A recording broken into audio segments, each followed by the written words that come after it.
Hoy vamos a hacer un tratamiento para bruxismo.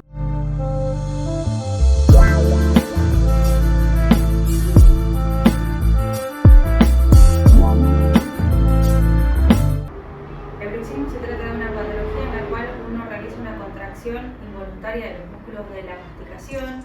En este caso lo que vamos a hacer es con toxina botulínica, que hace lo mismo que hacen todos los músculos, que es relajar.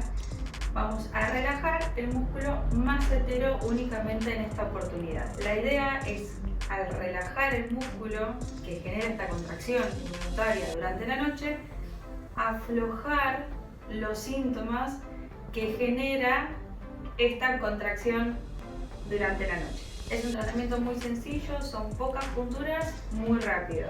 ¿Nos querés contar? Vos ya te lo hiciste previamente, este tratamiento, tuviste momentos donde tuviste la toxina y momentos donde no, entonces recordás qué es sentir o no sentir esta molestia, qué se sentía antes y qué se sentía después de realizarte el tratamiento. Bueno, yo antes de ponerme la toxina me levantaba con un dolor de cabeza tremendo que me duraba todo el día y era toda una pesadez y todos los días lo mismo.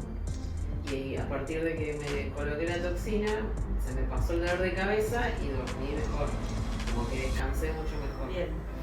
Ahora pasó bastante tiempo, es como que se fue el efecto. Me levanto como que no dormí bien, pero aparte durante el día siento que muerdo. Bien, perfecto. Bueno, vamos.